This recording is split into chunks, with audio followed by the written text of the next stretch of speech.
Good morning, Assalamu alaikum. We are Barefoot Institute. For those of you who know us, welcome back. Those of you who are new, we are the Barefoot Institute. It's all about Muslim relationships. This morning we are going to talk about expectations. One of the things that it's relevant for people who are getting married and people who have been married for a very long time and people who are finished with their first marriage and they probably embark on another one. So we thought that, or leading a life of their own, or they are alone. So yes, we thought it would be a very interesting topic to discuss. So welcome everyone. Please send us your questions, your comments, your remarks. And this is our first show in 2021. You're welcome. Well, happy 2021. 2021, yes. This is our first show. I hope and I pray that Allah gives you prosperity, happiness, joy, and most importantly, protection from this terrible COVID-19 virus that is taking our community. This morning alone, I gave about 4 or 5 condolences to people who have just passed away. Yeah, the numbers are going up. The deaths are going up quite severely. Yeah, it's very, very scary. It's a difficult year for all of us, but may Allah give us peace and rest and ease. And I'm of the opinion that let's expect the best of Allah. Let's have positive expectations of Allah, because this is all for a reason, of course. Inna ma'al usri yusra. Exactly. Inna ma'al usri yusra. Allah says after difficulty there always will be ease. The difficulty process, brothers and sisters, is about testing us. It's about chiseling us into a shape that we would be able to cope with the bigger difficulties that come in our way. It's also part of the expectations that we need to be developing. So today we're talking about expectations. A lot of us have lots of expectations, some realistic, some completely unrealistic, some totally wacky, some complete fantasies, some from the films that they have seen, or unfulfilled dreams that they have had in their lives. So what's expectations for you? Well, I think for me this is the big deal about expectations, that it can either ruin a relationship or it can make it the most exciting relationship you can ever have. Because if you don't have any expectations, obviously you don't have any ambitions, any aspiration for the relationship. So you just kind of tag along and do whatever is, what everyone else is teaching us what to do. If I didn't have any expectations of you, I think our standards would be probably dwindling. But if you have too many expectations and the expectations are really hard, then it can ruin a relationship, because you will never be fulfilled. You will never see the reality of another person. So absolutely, we've already got a few of our usual fan. Ihsan Usman says Assalamu alaikum to you all. Sarah Huda Gordon says Assalamu alaikum. Jana Hall says Assalamu alaikum wa rahmatullahi wa barakatuh. Very lovely to see you both. Thank you for the beautiful dua. Allahumma ameen. Indeed. Ameen. I want to tell you a story, Hannah, before I start. There was a very, very a good scholar who was young and single, looking to get married, but could never find the right person, the perfect person that he was looking for. He traveled around the world, met many ladies, and always had some problems. His expectations were not met. So he then traveled to one of his teachers in the Middle East, and his teacher said to him, I've got the perfect girl for you. And he sent him to that girl and the family. So he met the girl. And after meeting the girl, having conversations with her, he realized that this is the woman that he's been looking for. So he says to her, thank you very much for meeting me. I, of course, have come with the intention of marriage, as you know. I have a long list of expectations, and you tick all my boxes. I've looked around the world. Nobody else have done this. You're the only one who has done it. I'm really happy. Would you marry me? And she turned around and said, dear Sheikh, thank you very much. I'm very honored and very pleased that you think this way, and I tick all your boxes, but I'm afraid you tick none of mine. Yes. So tick box exercise or tick box expectation list, unfortunately, is a waste of time. But it teaches us something else, how the arrogance of the soul is driving expectations, because it's all about us. I want to find somebody who ticks my needs, what is it in for me, and that really drives the whole idea. And when someone turns around that you take none of mine, then it's quite a wake up for the score. So big blow on his face. I mean, a massive slap. Well, let's hope he woke up after that. What do you think you are? Who do you think you are? You're not the divine. It's like that brother who came and complained, brother, my wife isn't behaving like Khadija, isn't behaving like Aisha. And I turned around and I said, you're not the prophet. And he was very upset by that. So your expectations, brothers and sisters, has to be realistic from before marriage. In other words, when you go out looking to get married, please have some realistic expectations of what kind of a person that you can have in your life. In fact, what kind of things you can offer. And moving on to your marriage itself, what kind of a wife or a husband you could live with, or what kind of a wife or a husband you could be yourself. And post-marriage, if you unfortunately have ended your marriage, have realistic expectations of life after divorce, as they say. And think about how your expectations might have not been helpful in the previous relationship, because if you don't work through those issues, you will go and take them to the next relationship. So if your expectations don't change, or they don't change consciously and mindfully, you might just end up with the same problem. We have seen a lot of couples who keep going from one relationship to the next. We have seen people married 3-4 times, and unfortunately the issue isn't always the partner. There's something in the person which is stuck, and if it's not getting unstuck, they will not be able to move on. We call it expectation. So we call it relationship junkies. If you become a relationship junkie, you get one marriage over and to the next one, the next one. You know, in our society today, in the UK, in the Western context where we live, in Europe, in America, going from one relationship to another is become very normal. I call these behavior relationship junkie behavior. There is never enough as a fix, because you're always looking for something different. And the unfortunate thing is, you develop expectations, and when you meet the next person, you measure the next person with the best of the last. But the best of the last is already past. You can't get to it ever again. It's called best of the last. You can never compare another human being with the best of the last. This kind of expectations is not just a problem, but it is a massive trouble for many relationships. Anyway, let's move on. I know this book has got lots and lots of things to talk about. So you haven't introduced it for those people who so sorry, I forget. Those who are new, we are introducing Ajmal's book called 10 Steps to Getting and Staying Married, an Islamic Perspective. They should make that their New Year's resolution. Can you please say that? They should buy it. So if you feel inclined to read more about what we are discussing, some practical tips and tools, if you want to look at the Islamic perspective of marriage from every possible angle, then this is the book. We have received highly praised reviews, and each week we are bringing a different topic. We are asking you to send us questions so we can actually address it and we can help you in practical terms. But today we are talking about expectations. So you want to open up. What did you do with this chapter when you were writing it? How did you approach it? Well, I was approaching it from my own personal perspective. So when I was looking to get married, I was thinking about what it is that I was looking for. What kind of expectations did I have in my head?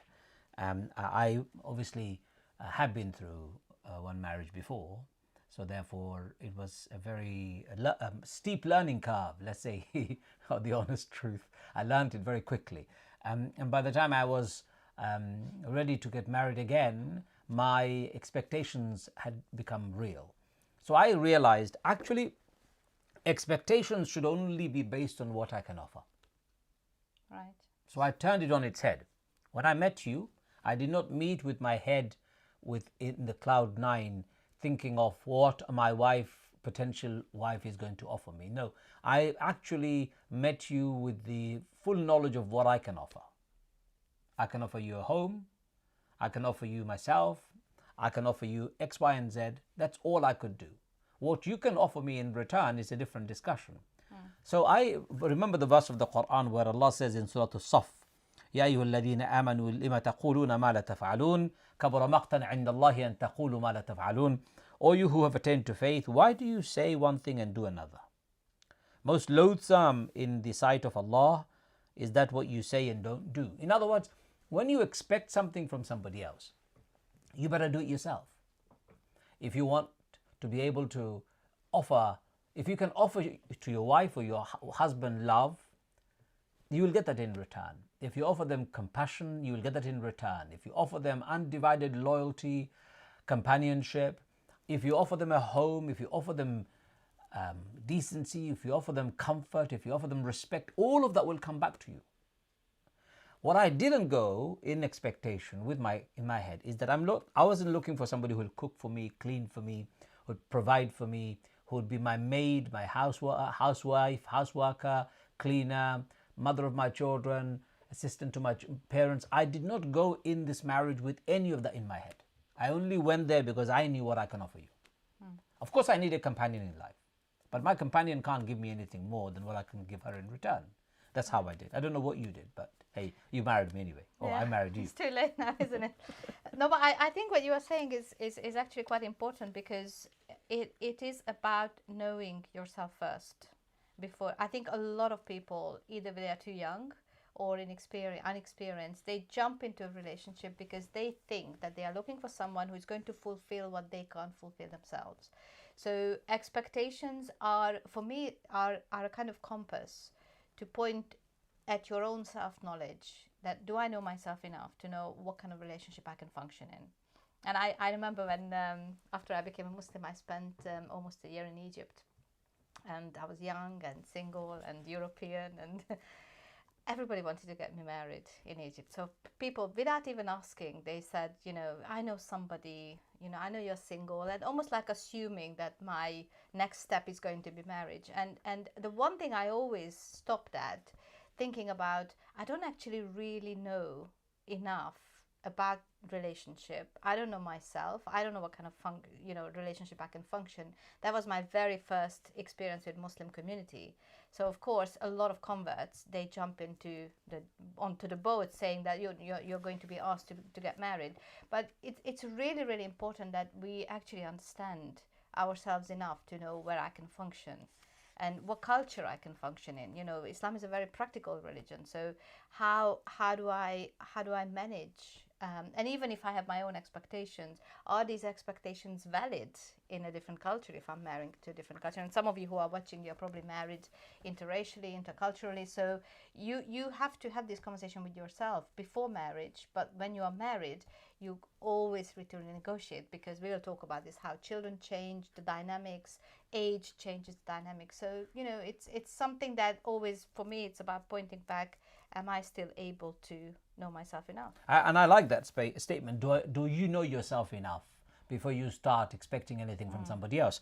So the key lessons I would like to draw from this particular verse that I read earlier on is: do not expect from others what you cannot deliver, do not demand from others what you cannot follow, and do not preach to others what you cannot practice. Remember these three very simple rules of expectation. First one, do not expect from others what you can't deliver yourself, do not demand from others what you cannot follow, and do not preach to others what you can't practice. Preach what you practice. Correct. So, ladies and gentlemen, lots and lots of messages have come through. Yes, Natasha Iqbal is saying salam to both. Assalamu alaikum, Natasha. How to order the book, please? It's on the front of the screen right now. If you can't see it, you go to our website, and that is barefootinstitute.com/bookstore. Yes. In that particular bookstore, you will find both mine and my wife's book are glaringly looking at you. So please order both if you want, or in any one of them, we don't mind. Order it right now. Let's get as many books out as possible. We don't want to store them in our storeroom. We want them to be in your houses. We want them to be on your bookshelf, decorated as well as, of course, read. Someone, Rashma Begum, Assalamu alaikum. I have bought your book and it's amazing, great book and so needed. My brother is buying it too. I'm recommending it to all my family and friends. Thank you very much.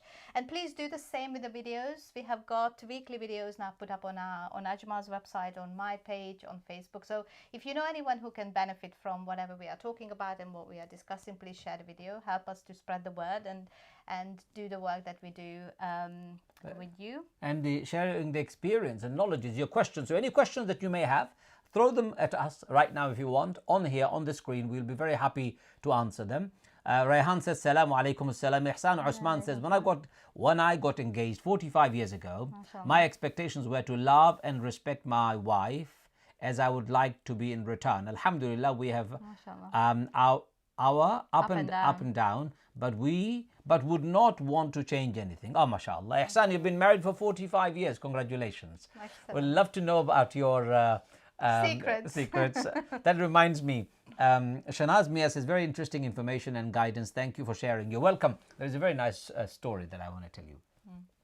A couple were celebrating their 50th wedding anniversary. Very elderly couple.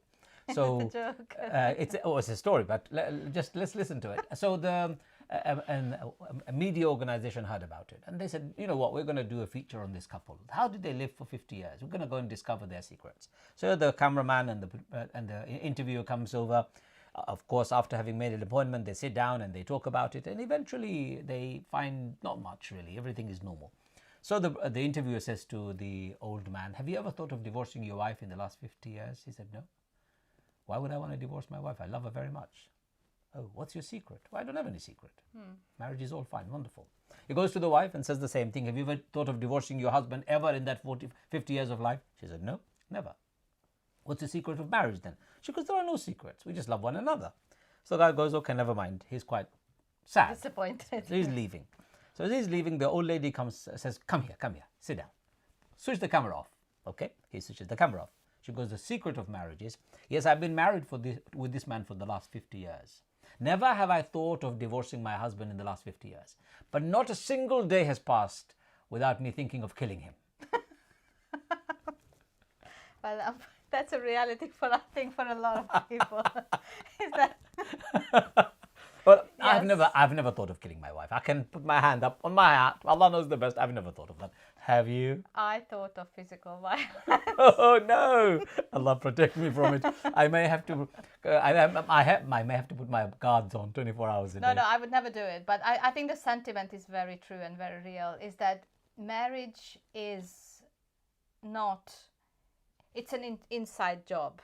I think, even though we are doing it with somebody else, but it's an inside job of managing those things that are going inside of us, the anger, the difficulties, the things that you can't change. You know, when you get married, you don't have it on your expectation list, some of the things that you will see every single day with your husband and wife happening right under your nose, and you can't stand it. But is it, you know, what do you do with it? How do you manage when you are already married? So, such as, give us an example. People want to know. Not about me, of course, but of course not. No, but it's little things like that irritating the life out of people. And I think this is what this old lady was talking about, is that it can get to a level. I will be honest, your plants are driving me mad. Because now we have flies, and no matter how many sticks we put up, the flies are still around the kitchen. We have too many plants. It looks like I feel like I'm living in a jungle. No, you're and of course, living in the rainforest. Rainforest. And I have to manage the kitchen. I can't clean up because the plants are all over the place. They are dropping their leaves, and it's driving me absolutely Can crazy. you imagine how much oxygen you're getting fresh in the house? You can't give me any rational reasoning for this one. So there you are. I have a hobby in life, which is that I like plants, and I collect plants, and I nurture plants, and I look after plants that my wife doesn't like. No, I love plants. No. Let's put the question on proper. I love plants. I would love to live in the mountains if it was up to me. That's not plants. I would love to live in trees and, you know, in nature. But when you have 35 plants in the kitchen, Yes, you're wrong. how many do we have? More than 35.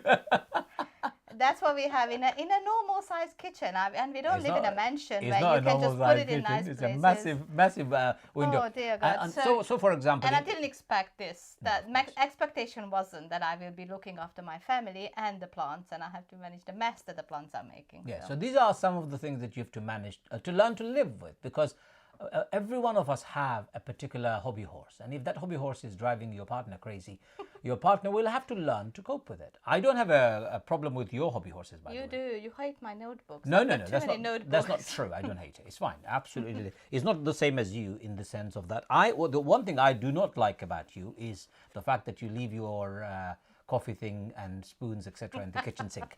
And for me, the kitchen has to be absolutely spotlessly clean when you've used it. Use it, put it away. But those expectations come from your childhood. I've seen my mother do the same. I have grown up doing the same in my own kitchen when I was young and single, and I'm expecting the same from my wife. And if she has to do it, I have to also do the same. It's not abnormal. So expectations can be small to major, to big, to in every way possible. I want to also go on to the next section of this book, which talks about only wish from the other what you wish for from yourself. Blessed Prophet of Allah sallallahu alaihi wasallam said, none of you have perfected your faith until he wishes for his brother what he wishes for himself. It is not uncommon that we all want something amazing for ourselves. Do wish the same from your partner. If that's an expectation that you have, wish for your partner what you wish for yourself. I think your relationship will be very safe. Yes, because it's not self-focused. It's not about being all about you. It's about how am I contributing to the relationship? Selflessness.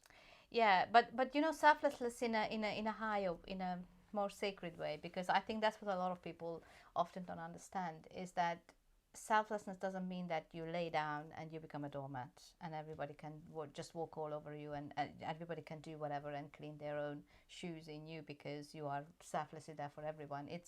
I think selflessness is actually a way to develop respect between people, because when you are available, when it's time of need, or I really like the fact that our families, even if we don't meet all the time, our families are always available for each other. Whenever there is a problem, the first people we can call is we can pick up the phone and everyone is there, and just by the drop of a hat. I remember when our first child was born, within half an hour the entire family was around me in the hospital. Or these things are really important, because selflessness doesn't mean that you just have to do everything all the time. It's developing a mutual, consistent way of respecting each other's space, each other's work, and what we do for each other especially in times of need. So I think it's important that I've discovered a new tool. I can actually put up the comments of people on the screen so people can read it too directly, which is amazing. So Bushra has just said, Assalamu alaikum. Thank you for talking and writing about such an important issue within our community. I'm happily married for 20 years, alhamdulillah. Mashallah. And I'll be buying your book for my daughters. Jazakallahu khairan. Good to see your wife. Yes, alhamdulillah. She does exist. She's not just a figment of my imagination. She does. And here she is. Brothers and sisters, do buy the book. The book is available on our website, barefootinstitute.com/bookstore. You can buy other books there too. I want to go to let me see, because you go ahead. don't have a copy. So while you're looking for that, sometimes I also find people are very selfish in their relationship. It's all about me, it's all about me, all about me, and that is a problem. Part of the expectation should be that I will be more selfless. How can I give up more of what I want for the comfort and happiness of what my spouse wants? Would often be the greatest yardstick, greatest marker of a successful relationship. The more you can sacrifice for the happiness of your partner, the more love and respect you will gain from them. In fact, they will not want you to sacrifice it. They will give it to you because you are willing to sacrifice. But the fact that you have demonstrated that you're willing to sacrifice in itself is a testimony of your greatness. And who doesn't like loving great persons? I wanted to, so the book itself, the chapter has a lot of practical worksheets. This is actually one of the chapters which has the most exercises in it. You have got self-reflective worksheets, you have got things that you can do together if you're married. So it has great ideas in terms of thinking and planning and putting things into practical use. But I think for me, expectations are, so I wanted to introduce something that a lot of couples don't do, and we believe in our work that this is how it works. In a relationship, when you are in a marriage, there is you and there's your partner, and the relationship is a third entity. That's the container. And when you have healthy expectations, when you develop respect, you are not just feeding yourself or each other, you are feeding the relationship. You are investing in the relationship, so you create that container and make it stronger. Because when times are difficult and the waters are rough, that's the container that's going to hold you. So I remember when we had a lot of turbulent times, for health reasons, for different other things. If the relationship wasn't strong enough, ourselves wouldn't have been able to pick up ourselves. Somebody has asked that exact question. Yusuf Andre has asked, coronavirus lockdown can change dynamics in the household, for example. Both partners are at home all day instead of at our work. This results in a change in expectations. How best to bring this up and discuss the changed expectations? You've just answered your question, Yusuf. Talk about it. First thing first. Actually, now that I'm at home, what do I need? What is it that I need to be able to make my space productive, satisfying, as well as safe? Just ask yourself that question. If you need to put it in a piece of paper. In other words, what do I need? So I said to my wife, now that we're all in a lockdown, I desperately need an office. I can't survive. So we have a small spare space underneath our staircase, what we decided to do is utilize that space to become my space. And in that space, I could do what I like. That's been my saving grace, I tell you. I can go there, retreat in there, read, I can write, I can do my programs, I could do my counseling, I could do whatever I want from that space. We all need something that makes the other feel safer. So for example, when you're at home, you're doing your things, kids are doing their things. I'm not on your face all the time because I retreat into my space because Very I know good for you. I end up in the bedroom. but I the do day. need a space. We all need a space, right? Yeah, I do too. So that's the first thing. Talk about it, but before you talk about it, make a list of things that you need. What is it that you need to make the space comfortable, productive, and safe? Remember, comfortable, productive, and safe. Then talk about it and see how both of you can deliver. It may not be practical for both of you to have 2 rooms because it may not be enough with children around. So you just have to have that conversation. Talk about it and don't beat around the bush. Don't walk on eggshells. Just make it clear to them. Otherwise, you will not survive. Expectations in your head, your partner will never know. Expectations spoken about politely, nicely, and gently would be something that you can meet. A very practical suggestion that I think it's very important at the time of COVID. How do we manage the household? Because now we have to sit down 3 times a day. If that's what you do as a family, breakfast, lunch, and dinner. Who is going to be doing the cooking? Who is going to do the tidying up? And I don't know if you have children, but if you do, if they are old enough, train them to clean up after themselves. This is something I introduced probably a year and a half ago. My kids are teenagers, our kids, and I told them if I cook, someone has to wash up. They have to put away the dishes. They have to clean up the kitchen after dinner, after lunch. Now that we are eating continuously almost, our space still needs to be productive and it has to be clean and be able to work. You know what I like about our time right now? What? We're not eating. We're fasting. Oh, today is different. Hooray, Yesterday, hooray, wonderful. You know, we should continuously fast every day. yesterday we were fasting as well, and it is one of those challenges that if you have a busy schedule anyway, but now meal times are coming in, and of course it creates mess and it creates noise, and so allocate the time for each activity and stick to it and delegate as much as you can. It's a family space. You have to involve everybody. It's not one person's job to put the meals on the table. Imagine women who are working full time. They are also expected to put 3 meals on the table every single day. That's, if you count it, I mean, I'm not very good with maths, but if you count it since March, how many months we have been doing that. So work out a schedule that works for both of you, for a family, and delegate as much as you can, because that will strengthen first your family bond. Secondly, it will eliminate a lot of stress and take off a lot of pressure from one person who is expected to do certain things. So when you are in a relationship before, after, or before, during, or after, be sure of what you're looking for before you get married, and when you are in your marriage, be sure of what you're looking for by stating it. But there is no point you beating around the bush. If you want a hug, just tell your wife you want a hug.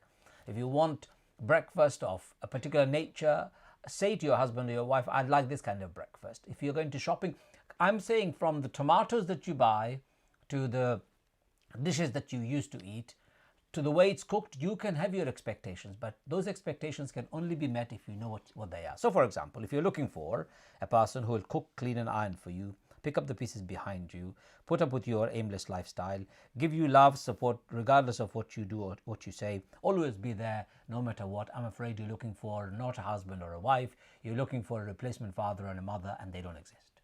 And if you are looking for somebody who you expect that she will put the 3 meals on the table for you, be honest. Don't say, I want a career woman. Don't say anywhere else. Be honest about what you want, because I think this is one of the things that a lot of people don't get it straight before they get married. They have this long list of, I want a tradition, I want a modern wife, but then at the end it turns out they want a traditional household where the meals should be prepared and served exactly the same way how the husband grew up. So these are important things, because you actually take yourself away from the stress of struggling throughout the years when you realize that your wife, that you were looking for someone else, and it's not the person who is going to give you that. One of your friends, Jana Hall, who loves you, says, my husband always dropping sugar on the tabletop all the time. When he makes his tea, I'm forever cleaning no matter how often I tell him. It happens every time. I give up now. Well, look, Jana Hall, I'm so sorry to hear that this is what's happening. These are the little quirks that we all have, and I think some of them are memorable, and some of them we can live with. Some of them are a little bit more irritating. It's about really managing what is it that is so irritating that needs change and conversation. The children are very good at this. So, for example, if you tell your children, put your clothes away, and you don't put your clothes away, the children will tell you, Daddy, Mommy, why are you not doing it yourself? Yeah. And even if they don't say it, they will harbor it in their head, in their heart, in their mind. They would think, Mommy and Daddy are preaching to us all the time, but they're not practicing it themselves. It's about leading by example. Exactly. So if you have got expectations that the house should be clean and tidy, clean it yourself, tidy it yourself. So lead by example. Keep yourself tidy and clean. If you want the bathroom to be clean, and when you go to the bathroom, especially men, when you shave or groom and everywhere there is hair, it would drive anyone insane if you do that. Clean it up. Woman, if you've got long hair, and I have long hair too, but if you've got long hair, longer than mine, and if you wash and it falls, and you leave your hair lying everywhere, I've seen people are washing their hair is fallen off, they roll them up and leave it next to the bathroom and the bathtub, and then put it away. It could drive somebody insane. I say to some people, if you do that, what if your partner did the same thing? Would you like that? No. So do what it is that you're expecting to do, or what is, so firstly, outlining what it is that you're looking for is important. Do what you are looking from the other person. Do it yourself. It's the only way expectations can be managed. And speak about it, what it is that you want. Just say it. Don't wait for the other person to read your mind. Go ahead.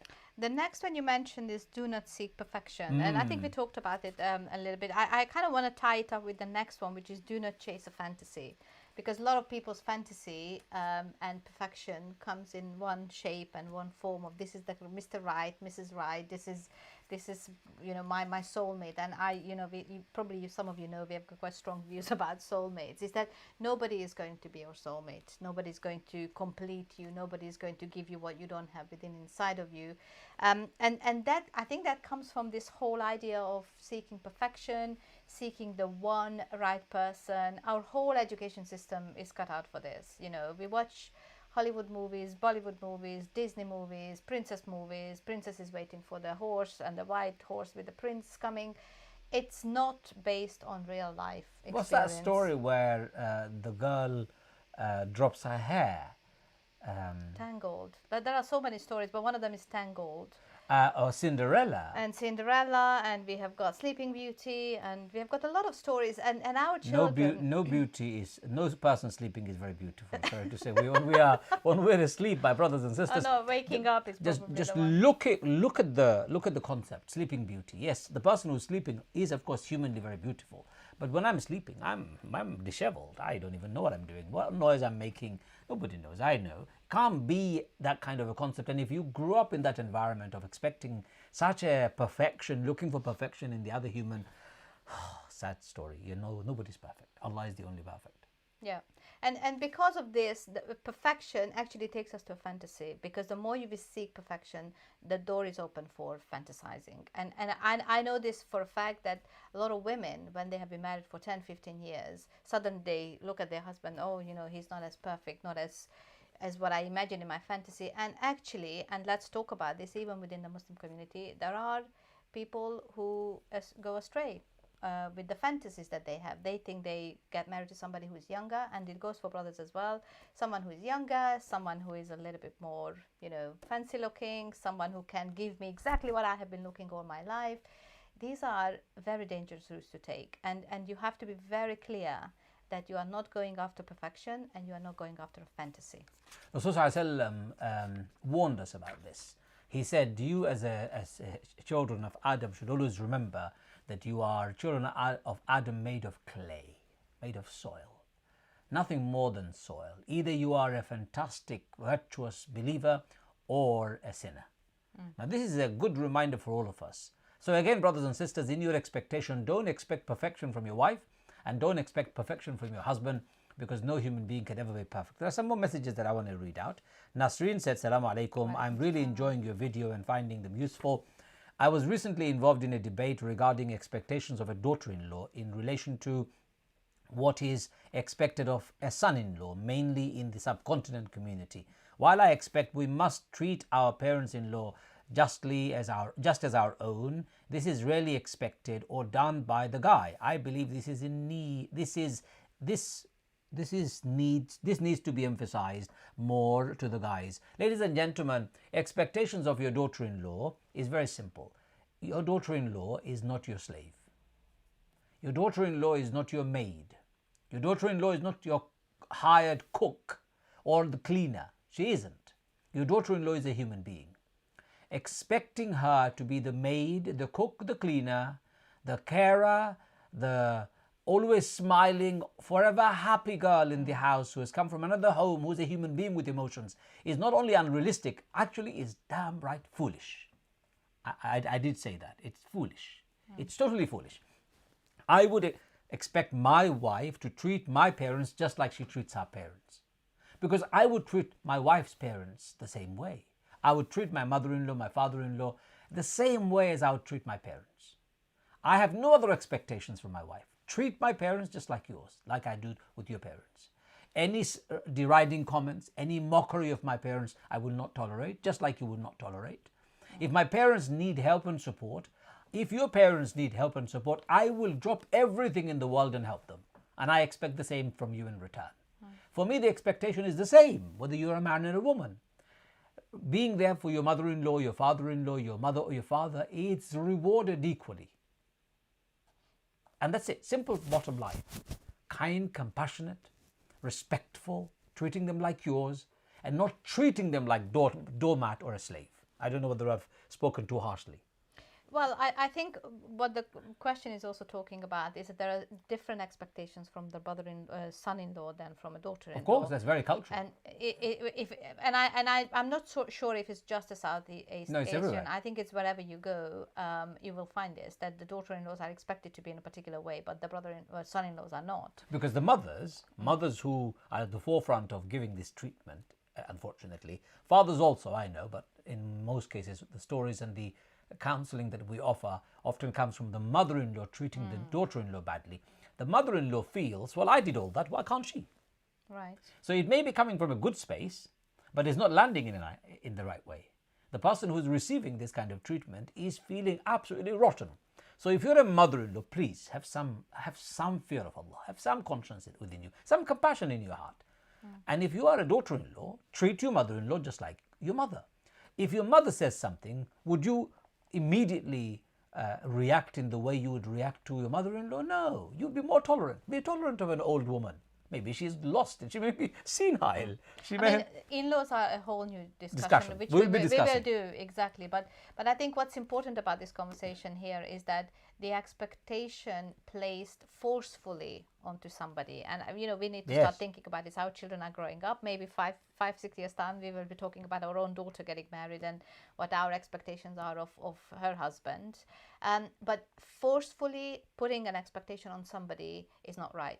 That's why I say write it down. What is it that It's you're not expecting? correct. Have the in-laws sit down and have a conversation. Anyway, next one. Great advice, mashallah. This is from Hafsa. Hassan Mahmoud Chowdhury says, may Allah bless you and your family. Such an eye-opening discussion. Thank you, Hafsa Adam. I think a lot of people don't know how they will show up in a marriage until they are in it due to lack of self-awareness. That's very beautiful. I'm actually going to add that to the screen so people can read that. Self-awareness is so important. So important. And Hannah made a very good point about it at the beginning. Yusuf Andre says, Rapunzel. Rapunzel. Oh, that's the story. That's the Rapunzel, yes. Oh, the long hair. Thank you. Thank you. Sorry, I didn't remember. And Jana, this is our Yusuf. He used to come to our house for the circle. I got them married. Yes. I did the nikah. Yusuf, I hope your wife and your newborn are all okay, inshallah, and you're keeping safe at home. Jana Hall says, go on. Askarini is from Indonesia. Assalamu alaikum. She also watches my other videos. So thank you for joining us Jana today. Hall says, deeply listening to you both. So sure, so true. True points to you both making, mashallah. Alhamdulillah. Thank you for being with us on this journey. And then journey. Jasmine says, Alhamdulillah. Uddin Zakiya says, I agree, treat your spouse's parents as you want yours treated.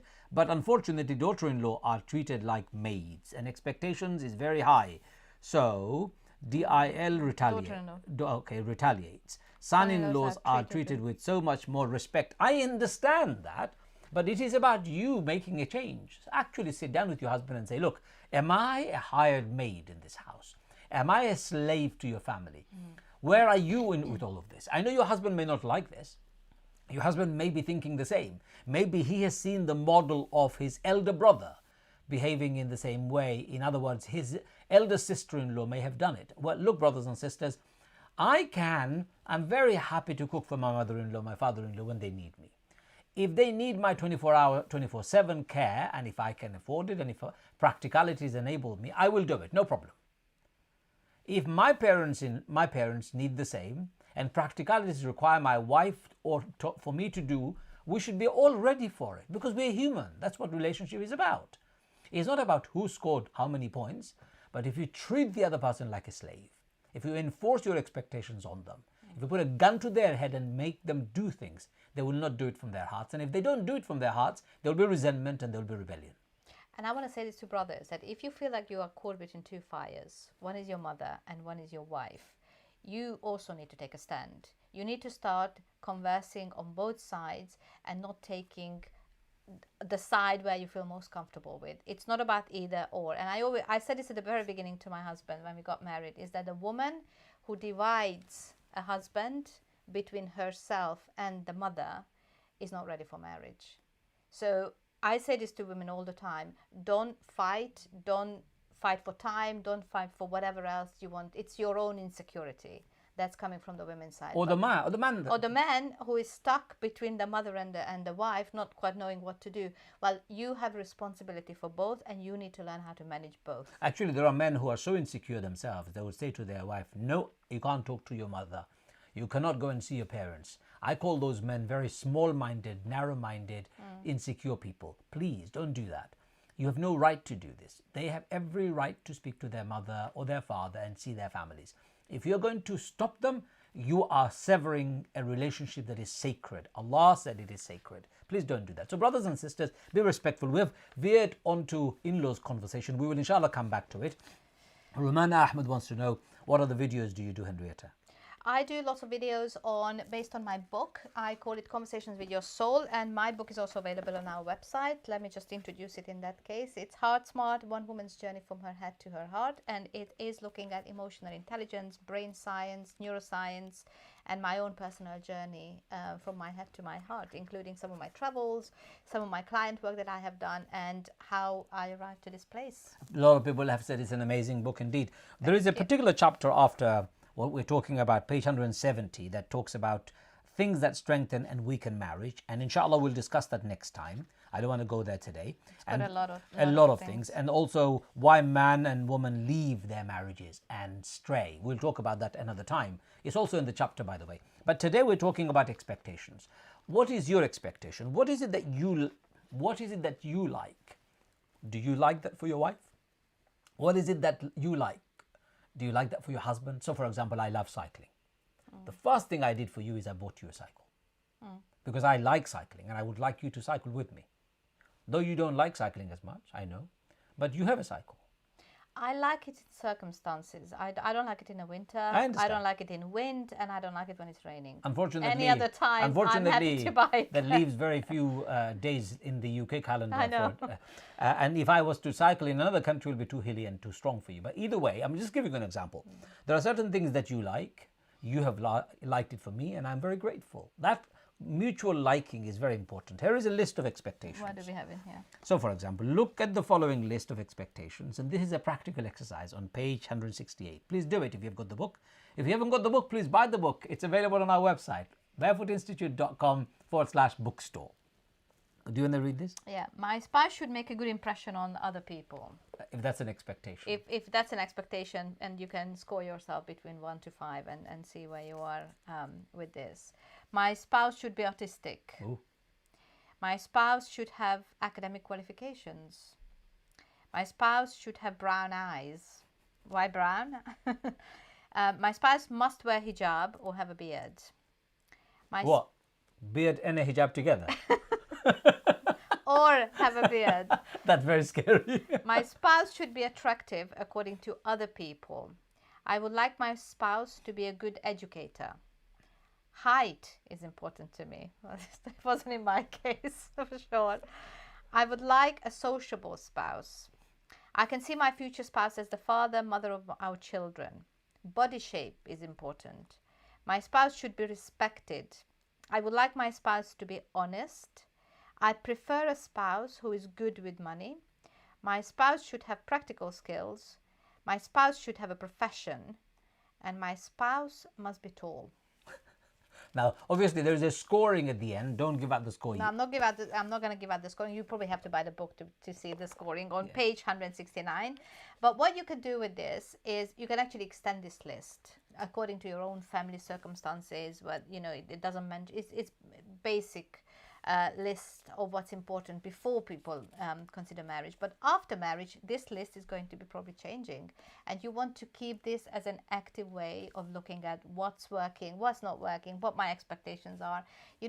Our expectation lists are very, very different now than they were when we got married, because my expectations are around very practical things. I expect certain things to be done in a particular way or in a certain way. My expectations are not what they were when we were considering marriage. Perhaps, but my expectations are the same, sadly, because mine was always based on practicalities of life.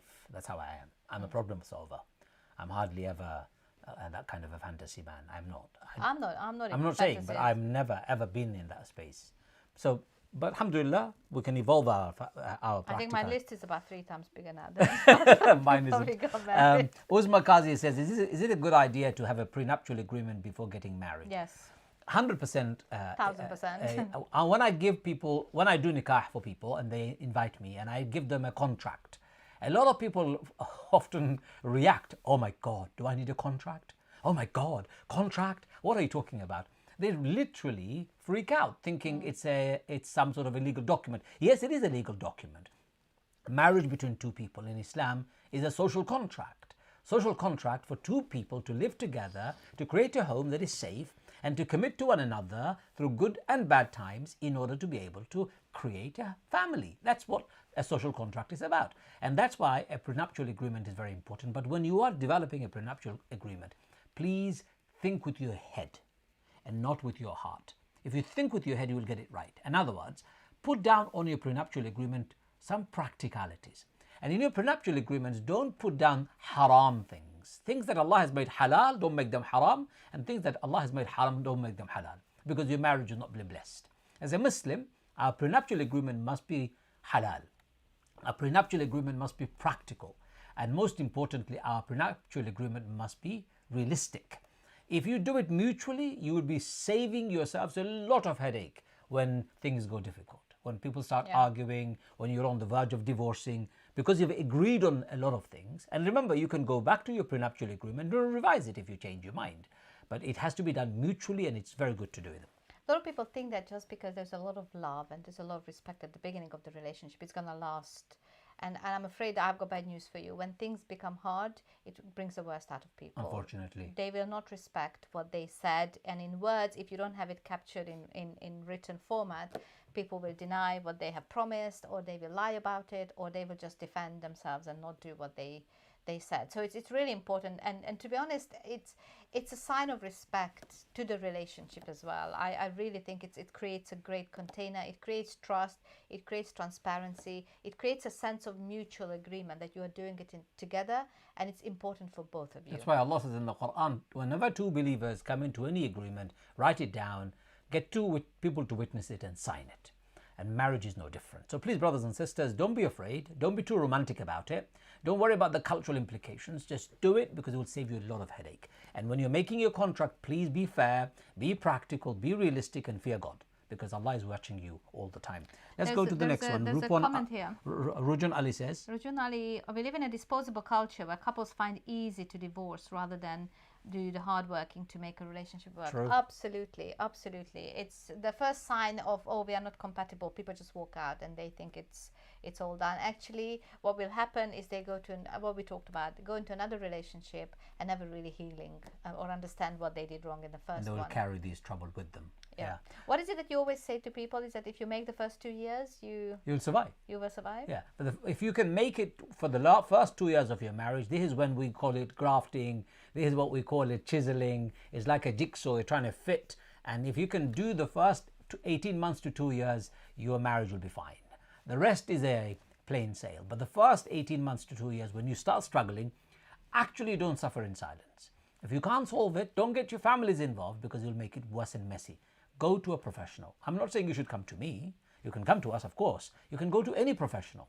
But get a third-party, neutral, objective arbiter, counselor, relationship coach to help you overcome your difficulties. Mostly, often based on misunderstanding and mismatched expectations. Let's carry on. Rumana Ahmed says, thank you. Welcome. Nasima Khatun says, Assalamu alaikum. It's lovely to watch you both and such interesting topic. I'm translating this to my mum. I wish you could do this in Bangla so that the older generations can understand. My dear sister Nasima Khatun, I'd love to do it in Bangla, but the audience who are listening to our program are not only Bangla speaking. They are Urdu speaking, Arabic speaking, Somali speaking, and many other languages. So we keep it in English so everyone can understand. And you're doing an amazing job by translating it for your mum.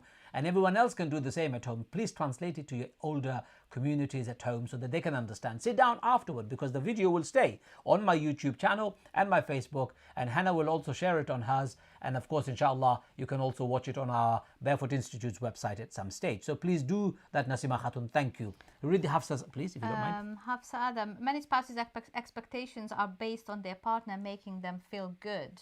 If we learn to self-validate, I believe we would be in much more loving marriage. Bravo alaik. Absolutely. Amazing, amazing statement that Thank is. you, Hafsa. I know Hafsa personally. She's amazing. But this statement actually is the bottom line to the whole expectation conversation. That's right. Nobody else can make you happy. Nobody else can give you satisfaction. Nobody else can fulfill you. Nobody else can complete you. You have to do it yourself. And this point about self-validation. I am wonderful because Allah made me wonderfully. I am beautiful because Allah made me beautifully. I'm complete without somebody else because Allah made me complete. I am worthy of respect and dignity because Allah gave it to me inherently from my birth. Those belief system will make you self-validate and not wait for your wife or your husband to validate you. Those who wait for their wife or their husband to validate, they can wait forever. Forever. You took my words out of my mouth. I know. You'll wait until Yawm al-Qiyamah, brothers and sisters. Wonderful, Hafsa. I really appreciate that amazing statement. Thank you. Aisha Saeed, a lot of marriages are breaking after 2 decades of being together. Yes, and we were having this conversation with my husband not long ago. I said to him, I don't understand why people break up after 20 years. Like, if you want to break up at the beginning, or don't break up, or why are you doing it to 20 years? But tell me, because I'm beginning now to understand. We are nearing 20, and I really see why people come to places within themselves when they realize that I've done what I could do. I brought up the children. They are in a good place. They are going to university, doing whatever they are doing. Why? Can I ask you a question? Honest question in public. I know it's important. We are all honest about it. This is a struggle for a lot of women. After they've gone through marriage 20 years, 25 years, they've been with the same man and have brought up their children. The children are grown up. They don't want to be in that marriage anymore. They want to be free. They want to go and do their own thing. They don't want a husband pottering around 24 hours a day. They don't want it, right? You say that to me all the time anyway. I don't mind you saying that. Absolutely, it doesn't bother me. But if that's the reality of life, there's nothing wrong in breaking up.